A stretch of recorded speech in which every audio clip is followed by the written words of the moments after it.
तो देखिए विधानसभा की तरफ से हमें जूनियर क्लर्क का नया वैकेंसी आया है। तो इस वीडियो में हम इस वैकेंसी से रिलेटेड हम सारी डिटेल डिस्कस करेंगे। तो आप वीडियो के साथ लास्ट तक बने रहिए और वीडियो अच्छा लगे तो उसे सब्सक्राइब और लाइक ज़रूर कीजिएगा। तो देखिए अगर हम पहले वैकेंसी की डिटेल की बात कर लेते हैं तो कि इस कैटेगरी में कितना वैकेंसी है। तो देखिए हम जनरल में हमारा 2 वैकेंसी है।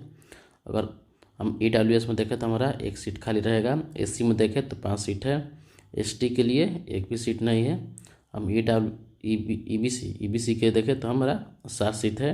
BC के हमारा 4 है। टोटल हमारा 19 सीटों पे वैकेंसी आई हुई है। देखिए अगर हम इसकी एलिजिबिलिटी की बात करें, योग्यता की बात करते हैं तो बोला है बिहार विधानसभा जूनियर क्लर्क के पद पर आवेदन करने के लिए उम्मीदवार के पास निम्न योग्यता होनी चाहिए। देखिए आपके पास कम से कम 12 पास होने चाहिए। हिंदी टाइपिंग स्पीड आपका 30 वर्ड प्रति मिनट होना चाहिए और जो इंग्लिश टाइपिंग स्पीड है 30 वर्ड प्रति मिनट होना चाहिए। तो देखिए आपका ये एलिजिबिलिटी है। अगर आप इन तीनों में सक्षम है तो आप अप्लाई कर सकते हैं। आपका 12 का मार्कशीट जो भी आपका सर्टिफिकेट होना चाहिए, पास होना चाहिए। आपके पास जो हिंदी टाइपिंग स्पीड है 30 होना चाहिए पर मिनट और जो इंग्लिश है हमारा 30 पर मिनट होना चाहिए, 30 वर्ड पर मिनट। देखिए अगर हम एज लिमिट की बात करते हैं तो हमारा जो सीमा उम्र है, न्यूनतम आयु 18 वर्ष होना चाहिए सभी कैटेगरी के लिए। जो हमारा न्यूनतम आयु मिनिमम आयु 18 वर्ष होना चाहिए और अधिकतम आयु पुरुष के लिए दिया है हमारा 37 वर्ष। और सामान्य महिला, पिछड़ा एवं अत्यंत पिछड़ा वर्ग पुरुष एवं महिला के 40 वर्ष दिया है मैक्सिमम उम्र। और अनुसूचित जाति एवं अनुसूचित जनजाति पुरुष और महिला की 42 वर्ष मैक्सिमम उम्र दिया हुआ है। जो उम्र की गणना होगी 1 अगस्त 2023 के आधार पर की जाएगी। जो अगर आप 1 अगस्त 2023 को अगर आप होते हैं 18 वर्ष होते हैं तो आप अप्लाई कर सकते हैं। आप जनवरी से मत गिनिए जा, जो अभी डेट है इससे मत गिनिए जा, आप 1 अगस्त से काउंट कीजिएगा अपना डेट। अगर 1 अगस्त 2023 को काउंट करने के बाद आप 18 वर्ष के होते हैं तो आप अप्लाई कर सकते हैं। तो यहाँ पर जो आपका 1 अगस्त 2023 है इसके बेसिस पे अपना एज काउंट करके आप तब अप्लाई कीजिएगा, वरना आपका एप्लीकेशन रिजेक्ट हो सकता है। देखिए अगर हम इसके सिलेक्शन प्रोसेस की बात करते हैं, जो आपका चयन प्रक्रिया होने वाला है वो आपका देखिए प्रारंभिक परीक्षा होगा एक, फिर आपका टाइपिंग टेस्ट होगा जो आपका एक मतलब रिटन परीक्षा होगा, उसके बाद टाइपिंग टेस्ट होगा, उसके बाद डॉक्यूमेंट वेरिफिकेशन होगा, उसके बाद मेडिकल लिया जाएगा। तो देखिए इन सभी को पार करने के बाद आपका मेरिट लिस्ट आएगा, उसमें आपका नाम रहेगा अगर आप इन सभी चरणों को पार कर लेते हैं तो। अगर देखिए इसके रिटन एग्जाम होने वाला है उसके पैटर्न की बात करें तो देखिए जो प्रारंभिक परीक्षा है उसमें परीक्षा बहुकल्पीय प्रकार ऑब्जेक्टिव टाइप की होगी, OMR पे होगी। अगर हम परीक्षा की अवधि की बात करें तो 2 घंटे की अवधि और टोटल इसमें 100 प्रश्न होंगे। प्रत्येक प्रश्न 4 अंक का होगा और परीक्षा कुल 400 अंकों की ली जाएगी।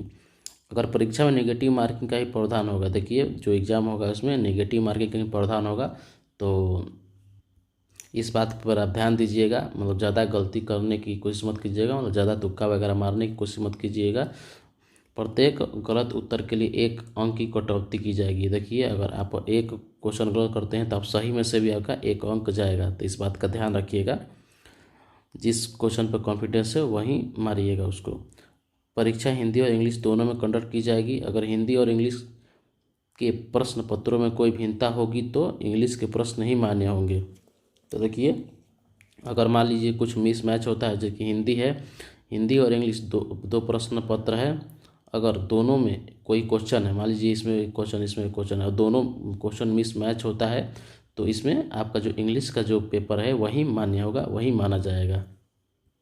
मतलब बात को ऐसे समझिए, तो मान लीजिए जैसे कि आप एग्ज़ाम देते हैं तो क्या होता है कि ऊपर इंग्लिश में लिखा रहता है, नीचे हिंदी में लिखा रहता है क्वेश्चन, चाहे ऊपर हिंदी में लिखा रहता है और नीचे हमारा इंग्लिश में लिखा रहता है। तो आप देखिए जो मान लीजिए क्वेश्चन कुछ यहाँ पर हिंदी में कुछ अलग क्वेश्चन है, इंग्लिश में कुछ अलग क्वेश्चन है, मिसमैच को दोनों कर रहा है, तो जो इंग्लिश में जो लिखा रहेगा क्वेश्चन वही मान्य होगा। तो इस बात को आप ध्यान दीजिएगा।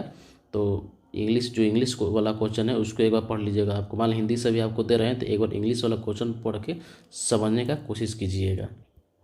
देखिए जो हमारा दिया है प्रारंभिक परीक्षा से निम्न विषयों से सवाल पूछे गए, तो हमारा सब्जेक्ट है सामान्य अध्ययन से 50 क्वेश्चन पूछे जाएंगे। सामान्य विज्ञान और गणित जो आपका जो हमारा जनरल साइंस एवं हमारा जो गणित है, मैथ है, उससे 20 क्वेश्चन पूछे जाएंगे। और मानसिक क्षमता एवं तार्किक विचार जो आपका रीजनिंग है, उससे आपका 30 प्रश्न पूछे जाएंगे। तो देखिए कौन कौन से हमारा, एक रीजनिंग आ रहा है, एक सामान्य विज्ञान एवं गणित आ रहा है, और हम 50 नंबर का हमारा सामान्य अध्ययन आ रहा है। तो देखिए अपने हिसाब से प्रिपरेशन चालू स्टार्ट कर दीजिए। अगर हम यहाँ पर अप्रोक्स कट ऑफ का बात करते हैं, देखिए जो हम प्रारंभिक परीक्षा में उत्तीर्ण होने के लिए सामान्य वर्ग को 40%, जो आपका जनरल है उनके 40% कम से कम अंक लाना पड़ेगा। फिर पिछड़ा वर्ग के लिए 36.5% अंक लाना पड़ेगा। अत्यंत पिछड़ा वर्ग को 34% और अनुसूचित जाति, अनुसूचित जनजाति, महिलाओं तथा दिव्यांग उद्योगों को 32% अंक लाने होंगे, अन्यथा वे परीक्षा से बाहर हो जाएंगे। तो देखिए आपका जो रिटन एग्जाम होगा, इसमें मिनिमम जो आपका दिया है यहाँ पर कट ऑफ, इतना आपका परसेंट अंक लाना होगा, तभी आप आगे के जो प्रोसेस है उसके लिए एलिजिबल होंगे। जैसे कि आगे का प्रोसेस क्या है, उसके बाद आपका टाइपिंग होगा। तो मान लीजिए आपके पास अगर जो आप जनरल में है, आप 40% इसमें अंक लाते हैं, तभी आप टाइपिंग टेस्ट के लिए एलिजिबल रहेंगे। तभी आपका टाइपिंग टेस्ट लिया जाएगा। उसके बाद और टाइपिंग टेस्ट में आप उत्तीर्ण होते हो तो उसके बाद डॉक्यूमेंट वेरिफिकेशन और मेडिकल होगा। तो देखिए तो रिटन एग्जाम में आपका मिनिमम अगर जनरल है तो 40% अंक लाना। तो उस हिसाब से आपका कैटेगरी दिया गया। कैटेगरी वाइज यहाँ पर पिछला वर्ग जो हमारा 36.5 है, अत्यंत पिछड़ा 34 है। तो ऐसे ही आपका अपने हिसाब से कैटेगरी देख लीजिए तो आपके कितना परसेंट अंक लाना होगा टाइपिंग टेस्ट देने के लिए। देखिए अगर हम सिलेबस की बात करते हैं, ये जो इसका रिटन एग्जाम का सिलेबस है उसका बात करते हैं, तो देखिए हमारा सामान्य विज्ञान और गणित, तो इसमें मैट्रिक स्तर के निम्न विषयों से प्रश्न पूछे जा सकते हैं। जो आपका जो एग्जाम होगा मैट्रिक स्तर से, सामान्य विज्ञान में भौतिक विज्ञान होगा, रसायन विज्ञान होगा और जीव विज्ञान होगा। गणित की बात करें तो संख्या पद्धति संबंधित प्रश्न पूछे जाएंगे। फिर पूर्ण संख्याओं का अभिकलन, दशमलव और भिन्न, फिर संख्याओं के बीच परस्पर संबंध, मूलभूत अंक गणितीय क्रियाएं, फिर हमारा प्रतिशत, अनुपात और समानुपात, फिर हमारा औसत, ब्याज एवं लाभ और हमारा हानि, ये सबसे प्रश्न पूछे जाएंगे। अगर हम सामान्य अध्ययन, इनमें से निम्न विषयों से प्रश्न पूछे जाएंगे। जो हमारा समसामयिक विषय है, हमारा महत्वपूर्ण राष्ट्रीय अंतर्राष्ट्रीय समसामयिक घटनाएं, फिर हमारा वैज्ञानिक प्रगति, राष्ट्रीय और अंतर्राष्ट्रीय फूल पुरस्कार, फिर हमारा खेल खिलाड़ी आदि, इन सभी से हमारा प्रश्न आ सकते हैं। तो इन सब विषयों पे, इन सब टॉपिक्स पे ध्यान दीजिएगा, एक बार पढ़ के जाइएगा। फिर जो हमारा है भारत एवं उनके पड़ोसी देश, तो इनमें से पड़ोसी देशों का इतिहास पूछा जाएगा, भारत एवं बिहार का इतिहास पूछा जाएगा, संस्कृति, भूगोल, आर्थिक परिदृश्य, फिर हमारा कृषि तथा प्राकृतिक संसाधनों की प्रमुख विशेषताएं, भारत की संविधान एवं राजनीति प्रणाली, जो हमारा भारत का संविधान और राजनीतिक प्रणाली है उनसे प्रश्न पूछ सकते हैं। फिर भारत के संवैधानिक एवं संसदीय प्रणाली का उद्भव एवं क्रमिक विकास, इनसे प्रश्न पूछ सकते हैं। फिर हम पंचायती राज, फिर हमारा सामुदायिक विकास, पंचवर्षीय योजना, भारत का स्वतंत्रता आंदोलन एवं आंदोलन में बिहार का योगदान, ये सब यहाँ से आपका प्रश्न पूछा जा सकता है। अगर हम mental ability and logical reasoning की बात करते हैं तो देखिए यहाँ पर सादृश्य, समानता एवं भिन्नता, स्थान कल्पना, हमारा समस्या समाधान, विश्लेषण, दृश्य स्मृति, विभेद, अवलोकन, संबंध, अवधारणा, फिर हमारा अंगणितीय तर्क शक्ति, अंगणितीय संख्या श्रृंखला एवं कूट लेखन एवं कूट व्याख्या, यहाँ से आपके प्रश्न आ सकते हैं। अगर आप इन रिटन एग्जाम पास करते हैं तो आपके पास अब उसके बाद आपका टाइपिंग टेस्ट लिया जाएगा। तो यहाँ पर देखिए अगर टाइपिंग टेस्ट का जो पैटर्न यहाँ पर दिया है, प्रारंभिक में सफल उम्मीदवारों को टाइपिंग टेस्ट के लिए बोला जाएगा।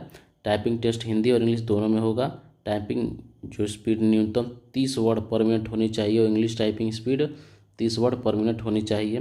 टाइपिंग टेस्ट कंप्यूटर पर लिया जाएगा। टाइपिंग टेस्ट के लिए 10-10 मिनट का समय दिया जाएगा। टाइपिंग टेस्ट में 1.5% गलतियाँ अनुमन्य है, मतलब अगर 1.5% अगर गलती करते हैं तो उसको इग्नोर कर दिया जाएगा। उसके बाद अगर आप गलती करते हैं तो वो उसके हिसाब से आपका सिलेक्शन होगा, जो भी वहाँ का रूल होगा उसके हिसाब से आपको अमान्य माना जाएगा।